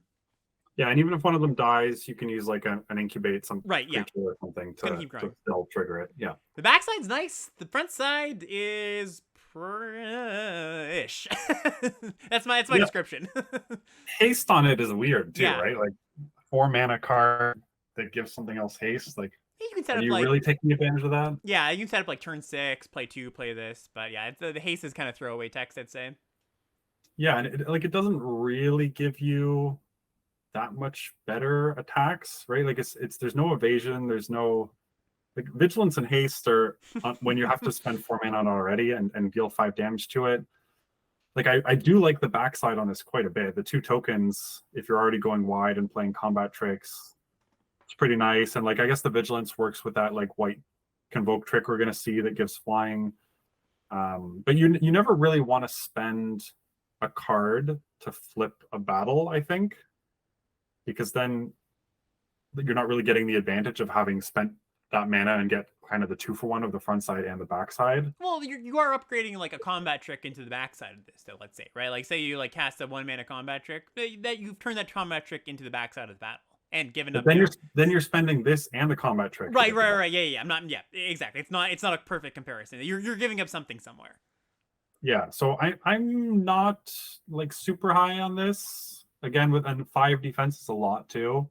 I think I'm a little bit higher on this than I think most people are going to be. I think notably that it's interesting that 5 defense here. I think that's specifically so you can't play a flyer on 3, play this on 4, flip it immediately, because that would be pretty good. But yeah, I don't know. I think it's not going to be. I think the backside of this is one of the better ones we've seen, and I think that like just kind of evaluate it as I really want that backside. The front side doesn't have to do that much. I will get the backside at some point. I think you're actively going to want that. So I think the front side is meaningful, impactful, less than you would expect for 4 mana, but that's because the backside is so good. I'm going to start pretty optimistic on this one too. I'm actually going to give this a C+, but I wonder where you're going to land. I'm going to go a full letter grade lower than you. Okay. I think that, so you're almost always using the front side of this to try and flip it, right? So let's assume that that's successful. Mm-hmm. Then you're basically paying 4 mana to get the backside of this, which is a good deal. Really, yeah. I would take that for sure. This is maybe like 5, probably 6 mana worth of cards on the backside. But that's like best case scenario. So what's the worst case scenario? The worst case scenario is you don't have a good attack with this. It's terrible. And then it doesn't do anything. Yeah, it's interesting. I think that the just like laying out a skeleton of red white as just like a backup deck. I've noted that this card like has some pretty good targets. Like there's quite a few Windrakes at 3 mana in this set. There's like there's ways to give your things trample. So I'm noting it here. Like I'm not at all trying to say like, oh, bump this up, Mark. Like you're way low on that. I'm just noting like some corner cases or some small things that would might bump you in one direction or the other. But yeah, I don't want to dwell on this card for too long. I think we'll just wrap it up here. But I'm gonna, like I said, I'll be optimistic. This is gonna be one of the things gonna be interesting to come back to. Yeah, there's like a 3-mana double striker too that this is a nice curve into. Yeah, totally. There's ways to do it. I'm just I guess more skeptical on these than you are. All right, let's go on to we got our monocolored battles here. 10 of these, 2 for each color. First one up here, what do we have? This is Invasion of Dominaria for 5 defense siege. When it enters the battlefield, you gain 4 life and draw a card. And the backside is a 4/4 flying vigilance. Yeah, this one, oh man, this one's interesting. So you're like no board effect on the front side for 3 mana, and that's like pretty steep. The 4 life gain, sure, it's nice. Like, we're talking about how I think people underrate just like gaining life and or draining life or making your opponent lose life, put them in tough spots. 4 life gives you more options because it gives you more time. But this is definitely one that you're like not going to play on turn 3. You're probably going to save this for one of the last cards you play, most likely, right? And then I think this 5 defense battle here, like again, anytime I notice like, okay, 5 defense like that, they probably tweaked that. Like I think that, like I said, the baseline is 4, so they went, we gotta bump that up a little bit here. I don't know how that's gonna for better or for worse for us as players, but I think this is one that is a little bit more restrictive just because you really don't want to play this in your opening hand, or on turn 3, I should say. Where I think most of the other ones, you're like, okay, maybe this is my only 3-drop or 2-drop. It's not the best thing, but it is something that I don't mind. This is just like, all right, your opponent's say, great. Okay, cool. You gain 4 life, you drew a card. My turn, I play my stuff, and I bash you. So what do you want to give it then? Yeah, I'm a little, as far as, it sounds like I'm talking it way down. I'm not. I'm just trying to say, like, it gets a knock because it's less modal than the other ones. I'm going to give this a C-. I think it's a solid card. I guess I should probably give it a C if I think it's a solid card. I'll give it a C. But just noting, I think this is one of the front sides are lesser impactful. And if you're evaluating each of these battles as what do the front sides do, and I think you shouldn't necessarily just do that, this one falls behind the other. So I'm going to give this a C. What do you think? I'm actually higher than you on this one. Oh, great. I love to see it. Love to hear it. This is, I think, one of the better ones. Oh, nice. Okay. Talk me up on it. This kind of follows my theme for these, which is that I think that these actually play out better in the control decks than they do in the aggro decks. Gotcha. And this one, like for the front side, you're basically getting like a 2-mana card, right? Like gain 4, draw a card, you pay 2 mana for that. On the backside, you're getting like a 4-mana card for 4 Flying Vigilance. That's like 6 mana worth of cards for 3, which is great. The backside, it really only takes 1 turn to make up for the damage you've given up to flip this, right? Because like you dealt 5 damage to it, and then this thing's almost going to immediately clock your opponent for 4 the next turn. Mm-hmm. So I agree that you don't want to play it on turn 3. But in my control decks, like I think I'm happy to have one of these and just be like, okay, it cycles, and then it represents a threat to when I've finally taken this. Yeah, my hesitation on this is just that I think none of the white color pairs really lend themselves, even like, you know, the baseline of like, okay, blue-white is knights, that's aggressive, red-white is, you know, backup, that's aggressive. Sure, like you can list all the color pairs and say, hey, those are aggressive decks, but I don't even think there's like maybe that many outs to like a secondary strategy of the white cards. I think all the white cards are pretty pointed in one direction, but I don't know, maybe you feel that that's not entirely true. Maybe you feel like this is going to find a home in like some sort of slower blue-white deck. I don't know. What do you feel about that? Yeah, I think that you don't. Again, the colors are so deep. I think there's going to be multiple ways to build almost any color pair in the set. And if everyone else is drafting white as an aggressive deck, then there's a lot of good white control cards in the set that I think I'll be interested in drafting Right. at least. Totally. Yeah. That's the thing. I just wanted to like give a check-in on there on if you think that's even possible, if you're calling this like a controlling card, which, you know, I think there are, like you said, there are some controlling cards. I just think it's not going to come up all that often, which means the pickability of this card or where you want to pick it probably goes down a little bit, which is probably good actually, because that means as the set plays out, you're going to get this battle a little bit later if you're the person who wants it. So you're going to go, sorry, did you say C+ on this? Yeah, I'm not. Apparently, I cut out for a second for chat there, so I'm not sure how much they missed. But yeah, I'm going to go C+ on this. Cool. All right. Next up, we've got another white battle here. This is the Invasion of Belanon. So Invasion of Belanon is a 3 mana, 2 white, 5 defense battle once again. When it enters the battlefield, you make a 2/2 white knight with vigilance, and the backside is the Glorious Anthem. Creatures you control get +1/+1. And that's just it's an enchantment. Sorry, I should say it's an enchantment, not an instant. Like that stays on the battlefield. Yeah, this one is interesting because if you don't flip it, you're getting like a little bit under stats, but it does add to the board. Mm-hmm. It is a knight. Mm-hmm. And again, kind of similar where I think if you're going wide enough in your white decks, then the Anthem's going to make up that 5 damage that you've given up pretty quickly. Yep, that's my thought. So I think this one's actually pretty good. Yeah, I like this one quite a bit. Again, to go with the outlandish comparisons, like Wedding Announcement-esque, like, obviously it's not exactly that. Your Wedding Announcement just gives you the tokens and the Anthem for free as time goes on. But this kind of checks all the boxes that we like about battles. Like, adds to the board. The backside is a really good incentive. I'm going to give this one I'm going to actually go pretty high on this one. I'm going to go a B. And I know that, I imagine you're going to be a little bit lower, but I think this is the best one we've seen so far, I would say. Yeah, I was going to go C+. Okay, cool. So, once again, grading on a scale. All right, moving on to the next one here. What do we have? We have Invasion of Kamigawa, 3 and a blue for 4 defense. Enters the battlefield, tap target artifact or creature an opponent controls, and put a stun counter on it, meaning it doesn't untap for a turn. And then on the backside, you get a 2/3 flyer. When it deals combat damage to a player or battle, draw a card. This is really similar to the blue-white one, and I think worse in most ways.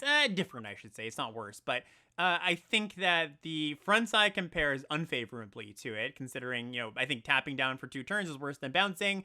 The backside, yeah, nice little bit of card advantage. This is where the different part comes in. Like, card advantage is different than a big creature. So some games, we prefer one over the other. But I think this is pretty comparable to that blue-white one that we saw earlier. Yeah, this is like, well, so what are you going to give it first? I was going to give this just like a C. A C. Okay, Yeah. I'm, again, a full letter grade Way lower lower, than yep. you. Like, this is not that much better than a Frost Trickster if you combine them. Mm-hmm. And it's Right, a whole additional mana. It's a 2/3 flyer that taps something for a turn and like has, you know, a toughness and a bit of upside on the damage there. But yeah, it's like, it's an extra mana. It gives them 4 life. It's, you know, you get it. You're not even guaranteed to get the backside. Yeah. No. like, You talked me down. I agree. I'm actually going to go probably D+ on this then. Okay. Yeah. No. I totally agree. I think as we're talking through these a little bit more and like just making all these comparisons, it is great, and this is great for us and great for the viewers too. Just like the real time, just like updating the kind of the priors of why these cards may or may not be good. And you're right, like 4 mana for like something that's slightly better than a Frost Trickster, plus the time you take, plus the attack steps, I think that's just not going to be that worth it. So yeah, I agree. Pretty low grade for this one. All right, next up we got a second blue one here. We've got Invasion of Vryn. So what's going on here? This is... Oh, sorry, can you read this one? I'm just... Yeah, sure. Okay, next up we've got Invasion of Vryn. So this is another blue one here. 3 in a blue for a 4 defense battle. This is when Invasion of Vryn enters the battlefield, you draw 3 cards, and then you discard a card. Okay, and then the backside is Overloaded Mage Ring. And this one's kind of a funny one. It's an artifact. It's got the ability 1 tap, sacrifice Overloaded Mage Ring, copy target spell you control. Now, I read this the first time, and I think a lot of people read this the first time. I'm pretty sure a lot of people in chat right now are going to go, oh, wait, what? This can copy permanents. This isn't just copy instants or sorceries. You cast a 4-mana creature, you can pay 1 tap this, get a copy of your 4-mana creature. So definitely better than just like a fork. But the front side is like one of the more tempo negative front sides we've seen. It's a very different effect. It's drawing cards, not really affecting the board. It's not a removal spell. But like, how do we feel about a Sift, right? Just like 4 mana, draw 3, discard 1, attach to this. Like pretty good backside, I would say. Yeah, again, this is like more on the control side of things. Yeah. So I like it a little bit more. The 4 life you give your opponent doesn't really matter. It's got like tons of card advantage, like Sift is card advantage, and then the backside, whatever you draw off of that, you're going to be able to make like something pretty big. Typically, so I like this one quite a bit. Yeah, I really like, from just like a design perspective, the front side's tempo negative, the back side's tempo positive. Like you're getting like a lot of your mana back after you spend 3 mana. Yeah, this one's pretty good too. B minus. That's actually where I was going to go too. Nice, sweet. Yeah, I like this one quite a bit. All right, next one we have Invasion of Eldraine. So Invasion of Eldraine is a 4 mana battle, 3 in a black, 4 defense. When it enters the battlefield, target opponent discards 2 cards, and the backside is Prickle Fairies, a flying 2/2, and says at the beginning of each opponent's upkeep, if that player has 2 or fewer cards in hand, Prickle Fairies deals 2 damage to them.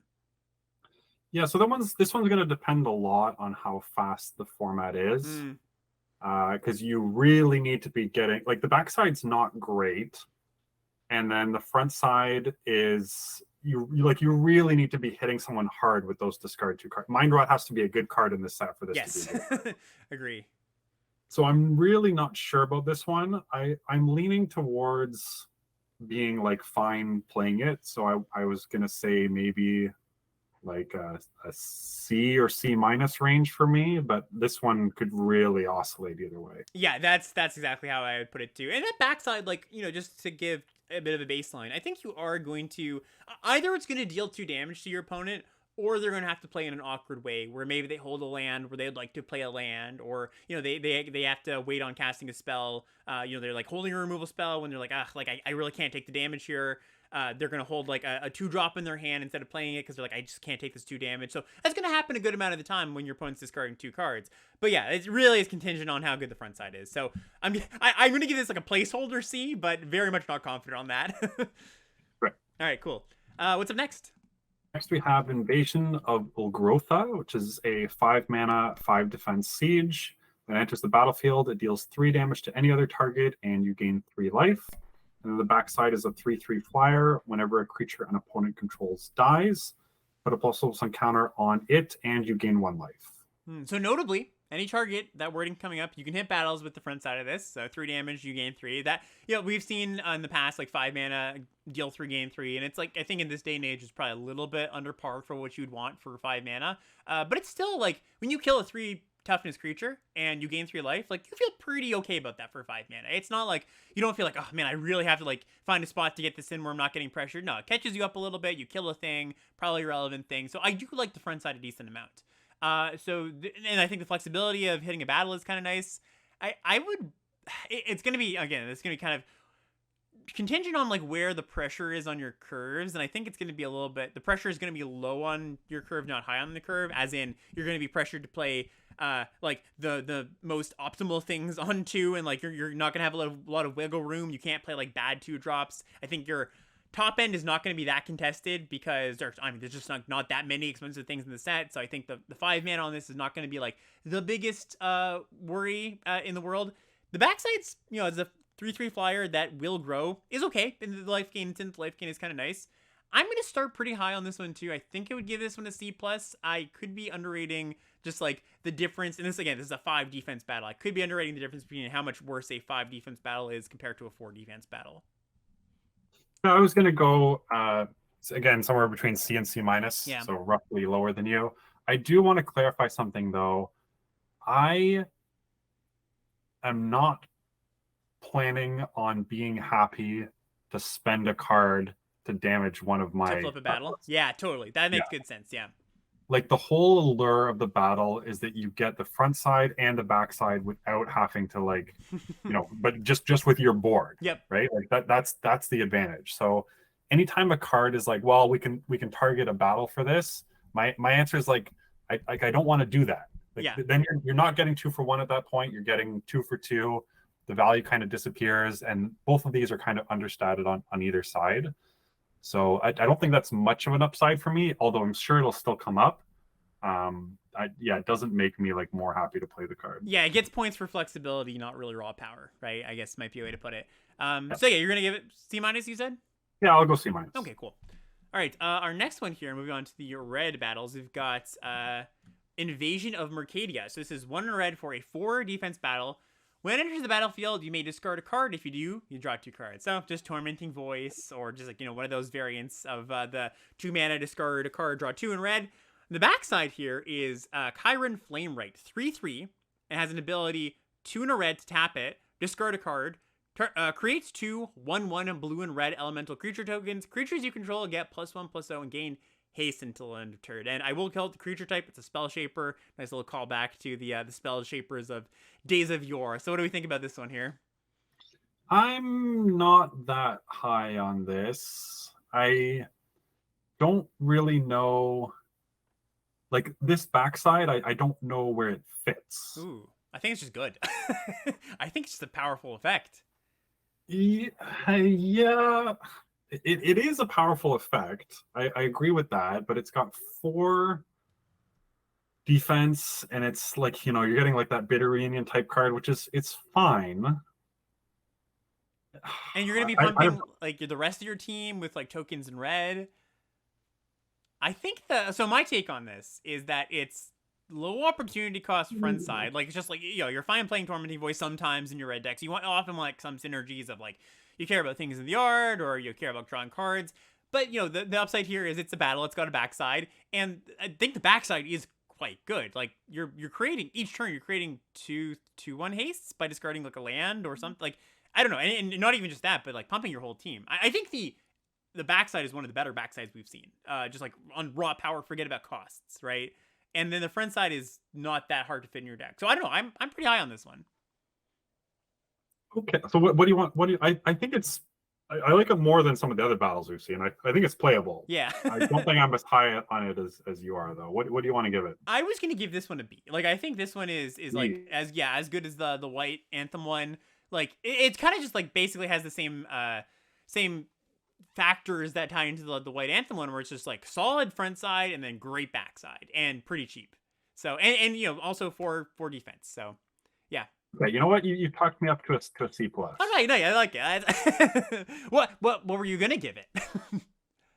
I was gonna go a C. So you okay? I caught you up half a letter, Greg. Great. All right, and what's our other red battle here? The last red one is Invasion of Regatha, which is 2 in a red for a 5 defense siege. When it enters the battlefield, it deals 4 to another target battle or opponent, and 1 damage to up to 1 target creature. And the backside is a 4/4 with prowess. If a non-creature source you control would deal damage to a creature, battle, or opponent, it deals that much damage +2 instead. A lot of things about this one I don't love compared to some of the other battles we've seen, like 5 defense. The front side, like we mentioned, we don't really want to be dealing, it's fine, I guess, if you want to deal damage to your opponent or another battle you have, but it's not like, this big like piece of the puzzle that like you're like, oh, I need things to deal damage to battles. Just like 4ing your opponent is actually kind of nice. Like, I actually like that's kind of oh, sorry, one you only sorry, I misread this. You deal 1 to a creature. Okay, so you can pick up on an X1. Okay, so that's actually a little bit better than I thought. But there's quite a few X1s in this one. Yeah. Okay, so never mind. My initial intro to this card, forget about that. It's not like so bad, but it is I think one of the lesser ones we've seen. But everything I just said about the battles, you don't really want to spend a whole card killing a battle, but maybe you are okay with that in green red. And then the backside's good. Like, it's a 4/4 power, so that's like solid. The non-creature source getting 2+ damage is like something, but not super impressive. I don't know. This is one of the ones I'm lower on, I think. Okay. What do you want to give it? I'm just gonna give this one a C-. Okay. Yeah. I will actually join you there. Okay, cool. you agree with most of the things that I said about it? It's just like, kind of whatever on the front side and decent on the back, but not exciting. Yep. Cool. All right. Moving on to our finally on the home stretch of the battles here. Green battles here. We've got Invasion of Muruganda. So this is 4 and a green for a 6 defense battle. Holy.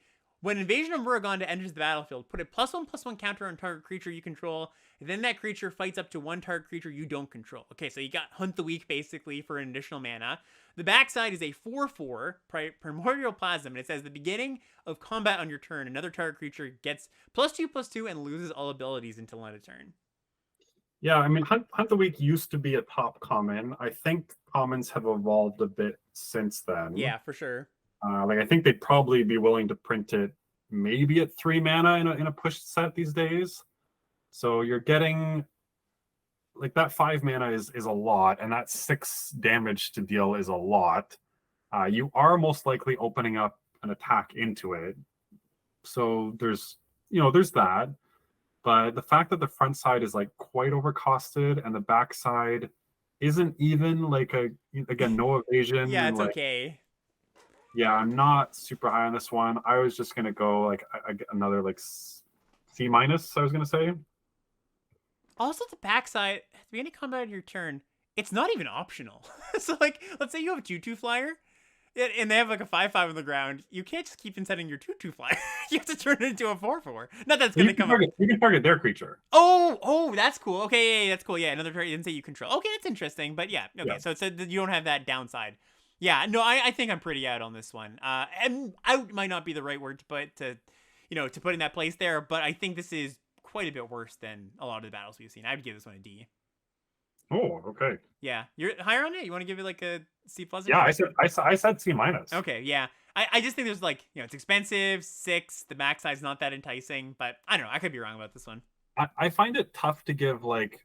I think they've purposely made the red and green ones a little harder to flip. Yeah, because there's so much push towards the commons actually attacking them. So I'm willing to give red and green like more of the benefit of the doubt because I do think you're going to be happier to play them more of the time. Yeah, that's fair. Yeah. All right, and our last battle here, we've got Invasion of Zendikar. So what's going on with this one? This is 3 and a green for 3 defense. When it enters the battlefield, search your library for up to 2 basic land cards, put them onto the battlefield tapped, then shuffle. And the backside is a 4/4 Vigilance Haste.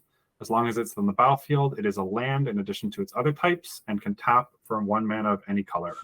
Yeah, so haste on your battle backside is a little bit weird, but it's just so that it can like tap for mana the turn you flip it. At 3 toughness or 3 defense, that's the lowest we've seen, I think, or at least maybe it was tied for something else.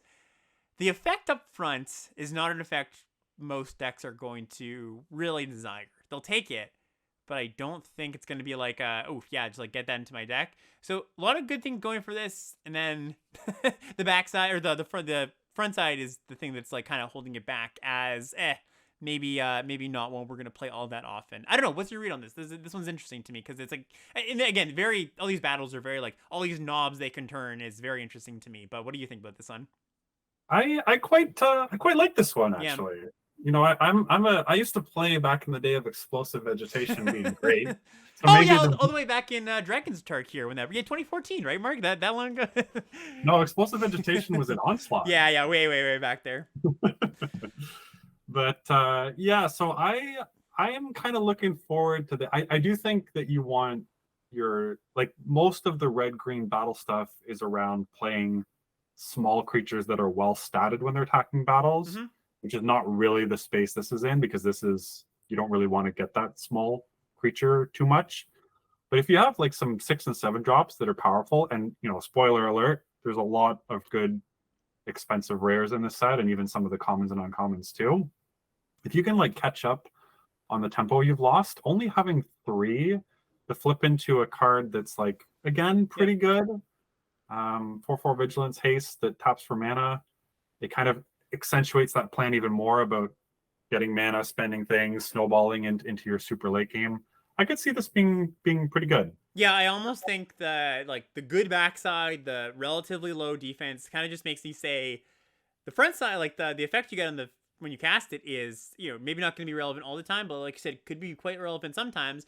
And I almost think you almost don't care that much. You're just like, all right, just play it.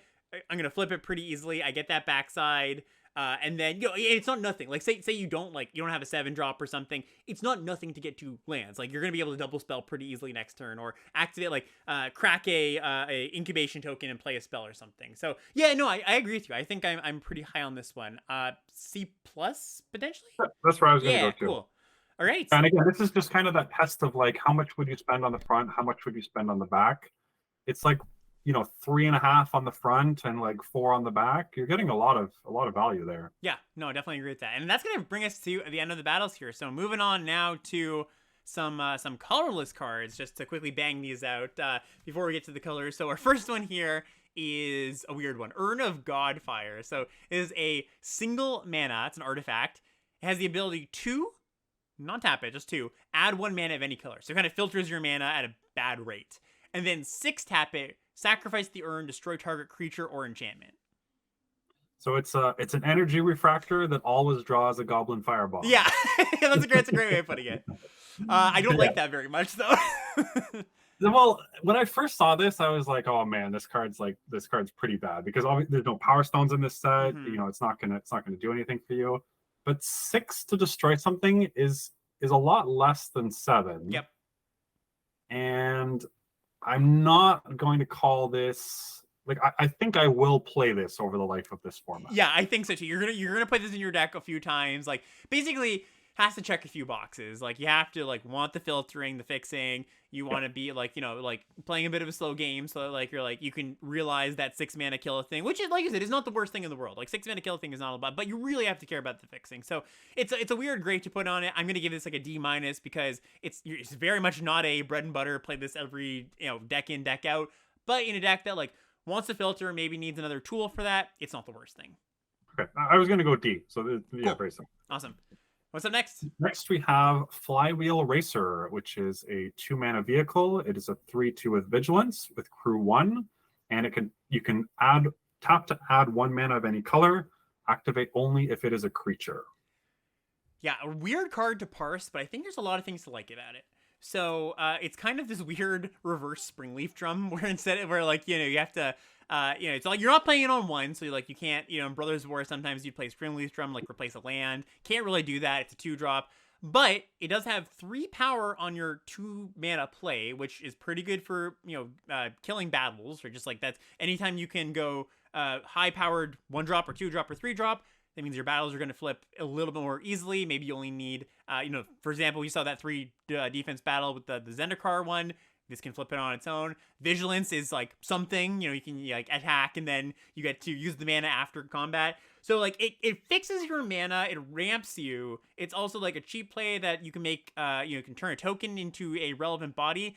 A lot of things to like about the card. I don't know if it's going to fit in exactly into the puzzle the way you want it to. It's kind of the way I view it.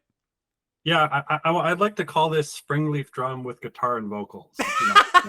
That's great. Yeah, fantastic. I love that.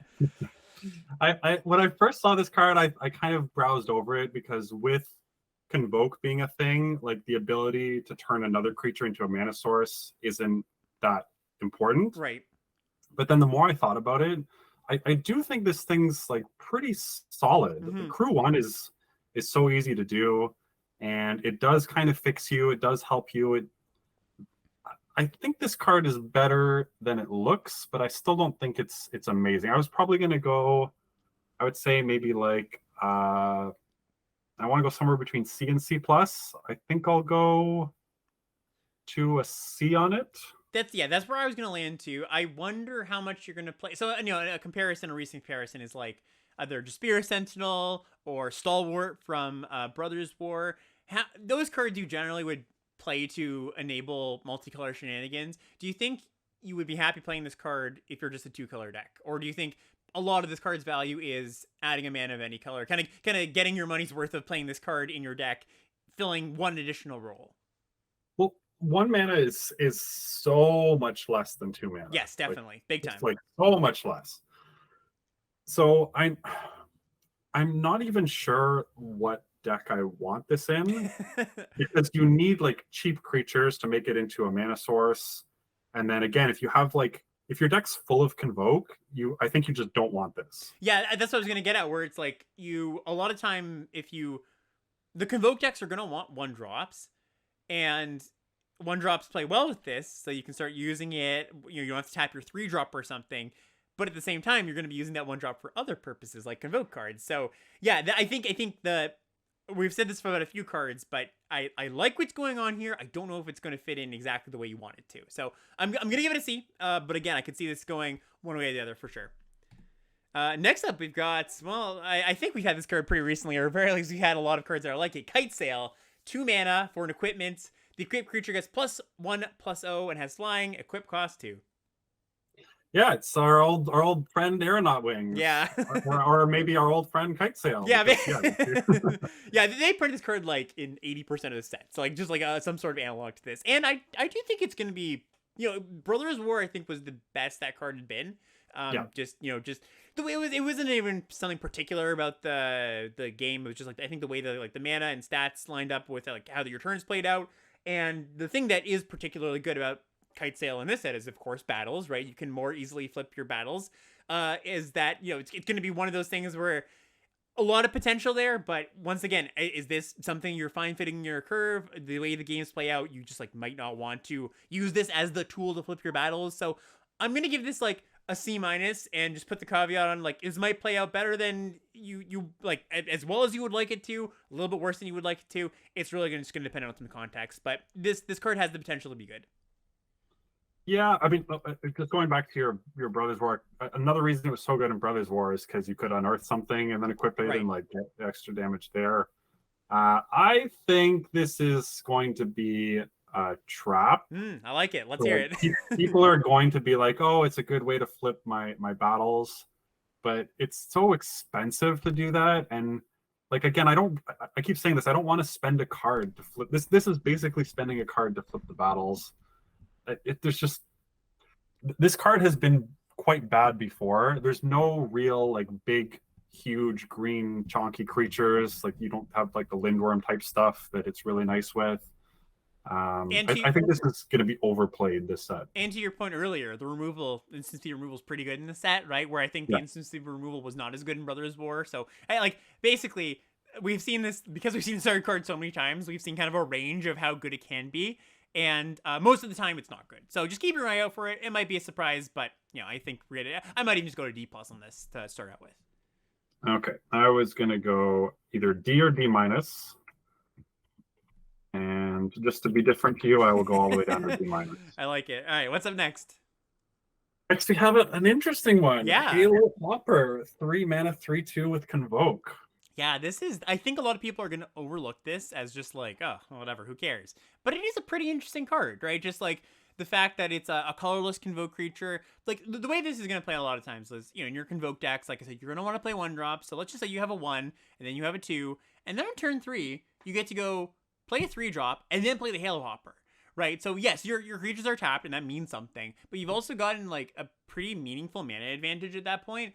It's kind of got like a slight affinity-ish vibe to that, where it's just like you dump your early stuff and then this comes down for free. So it's the body is not that impressive, and that's not what we're necessarily looking at here. It's not like, oh, a 3/2, that's your reward. The reward is you're getting a big mana advantage when you curve out with this card, and that's kind of the appeal. That's what makes it interesting, I think, to you and me looking at the card. Anything else that you want to add on that? Yeah. So there is a 2, 3, and 4 cost common in red, blue, and white respectively that each add 2 bodies to the board. Right? And so when you're doing that kind of stuff, this thing becomes really explosive. Because if you only need, like, if you're just, even in normal circumstances, if you go like 1-drop into this, it's pretty good. Yep. If you go 2-drop into 2-drop into this, it's still pretty good. if you go like 2-drop into 3-drop that makes 2 bodies, or either 2-drop that makes 2 bodies into 3-drop that makes a body, if anyone's still with me there, still really good. Right. So there's a lot of scenarios where curving into this is just going to be super clean. Obviously, if you just go like 2-drop, 3-drop, 4-drop, it's not great because you don't want to tap like all your creatures and then removal spells. So it's not always going to work out perfectly. But I think there's enough games where this is going to be really easy to just slip into your curve. And having a 3/2 body is not nothing, especially if you're planning on playing other convoke spells in the future. Being able to get like a functionally free creature out can almost be like another ramp spell. Yeah. So I think this thing is deceptively good. Definitely. That's exactly how I'd put it. Deceptively good. And also like kind of plays nice with battles. Like you're just going to have, if you get to have one of those nice curves, you're going to have probably an additional creature more than your opponent at least, right? And 3 power, like you said, is pretty good. So yeah, it's going to be an interesting card to play out. I think mostly the conversation here is just like alerting people that there is power here. Because there's a lot of people I think are just going to gloss over this card. What do you want to give it? I think I'm going to go with C. Yeah, that's what I gave it to. It's we're talking it up a bit. And this is what I do a lot in my content, where it's just like, hey, I'm hyping up this card, not because I think it's excellent, but I think a lot of people are going to undervalue it. So I think C is about where I'd put it. Yeah, it's because it looks worse than it is. Yes, definitely. Yeah. All right, next up, we got a old favorite here. So this is Skittering Surveyor, 3 mana for a 1/2 artifact creature. At common, when it enters the battlefield, you may search your library for a basic land card, reveal it, put it into your hand, and then shuffle. So, Mark, you didn't get a chance to play original Dominaria, correct? You were not in the game at that point. That's during your correct. break. Yeah, I know this is a reprint. I know people love it. But yeah, tell me about how great it was in Dominaria. Well, it was pretty good because the format was slow and like you wanted to splash because a lot of the high rarity cards were you could splash them, and a lot of the commons were not particularly good. So you needed ways to like get power into your deck. And this was one of the only fixing tools in the format. And, it's like card advantage-ish, right? You're like getting a 1/2 in a land. I think it's going to underperform relative to what people are expecting it to do. I think Skittering Surveyor was kind of the exception to like what it was doing in Dominaria, where, you didn't get punished for playing a 3-mana 1/2. I think you're going to get punished for playing a 3-mana 1/2 a lot of the time in this set. Now, not to say that it's like this is going to be a card you don't play. But that was a card you would play in, like you'd first pick Skittering Surveyor, that left you so open for the draft, and you just played in any deck. I don't think that's going to be the case here. I think you're going to want to have, you're have a lot of some things that are expensive, or you're splashing.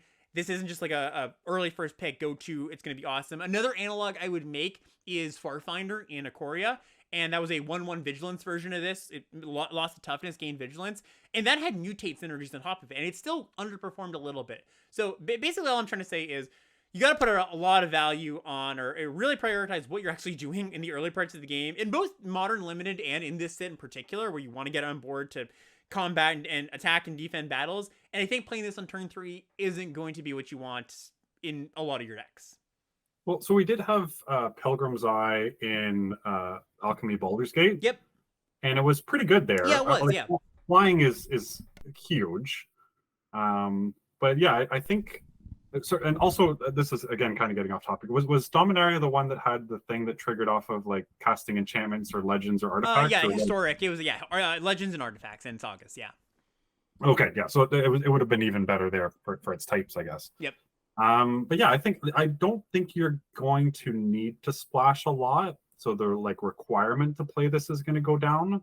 But I also don't think you're going to be unhappy when you play this. Right, yeah. I think so too. So I was gonna go like a C again. Yeah. It's exactly the same thing. This is the exact same thing as Halo Hopper. I'm doing the opposite thing though. I know people are gonna be really high on this. I want to talk them down a little bit. I think it's a C, and especially like you mentioned, there are some good like 3-color rares that you're gonna want this card. Like it is if you are looking to fix, it's a solid way to do that, and it's a good tool to do it. Just don't go for picking this card very often is what I would say. So C for me too. All right. Okay, next we have Phyrexian Archivist, which is a 6-mana 4/5 reach. It is a Phyrexian construct, so relevant types. And pay 2, tap it, put a target card from a graveyard on the bottom of its owner's library. Oh, it's your boy from Strixhaven. It's the like Cogwork library or whatever that was called, right? Look what they've done to my boy. Yeah. But they haven't really changed it at all. They just gave it a Phyrexian creature type. That's really the only difference.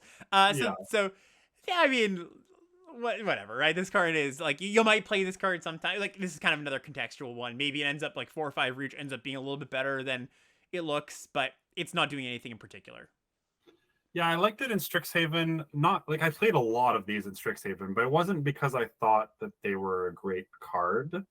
It was more just that it lined up really well with what my decks were doing compared to what my opponent's decks were doing. So I expect to play way less of this guy than I did for the Cogwork Archivist. Because I do think the stats on this are pretty poor, and there's also not a lot of graveyard stuff that you're messing with. So I'm probably going to give this a pretty low grade. I want to say like D+. Yeah, I was going to go D. But yeah, it's just not, nobody's going to be clamoring for this card, basically. And then our last of the colorless cards here, and they're all, by the way, I didn't say at the beginning, but there are no uncommon colorless cards in this set, is a set of 10 lands here. So we've got the Tranquil Cove cycle, which the dual lands, they're at common, they enter the battlefield tap, and they tap for one of any of the mana. There's all 10 of them.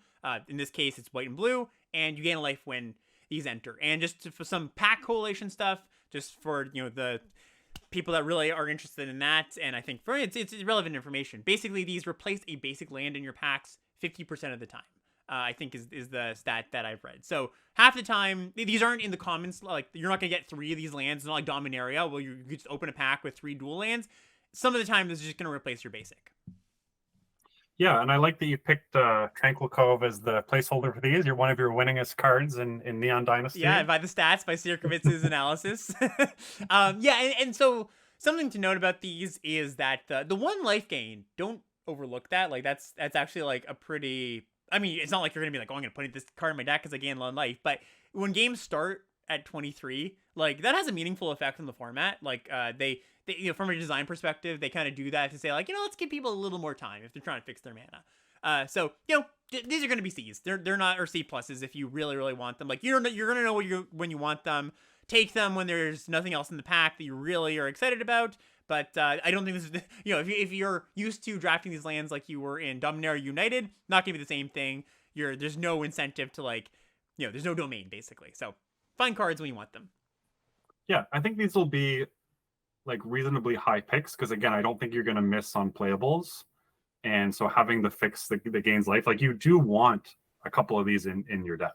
Yes. Yeah. Yeah. I should say that too. And I think this is a good place to talk about this, where it's just like, I think a lot of people are hesitant about putting tap lands in their deck. I get this question all the time when I'm streaming. Like, why are you playing Evolving Wilds? You have a 2-color deck. Well, the first 2 generally tap lands are good for your mana base. Like the trade-off there of like, yes, sometimes your lands come in tapped and sometimes it affects your curve, but also it lets you keep more hands, lets you play more Magic, lets you fix for the colors you need to fix. That is worth the trade-off. So you should play. Like, if the pick is free, you should take Tranquil Cove if you're drafting blue-white, definitely.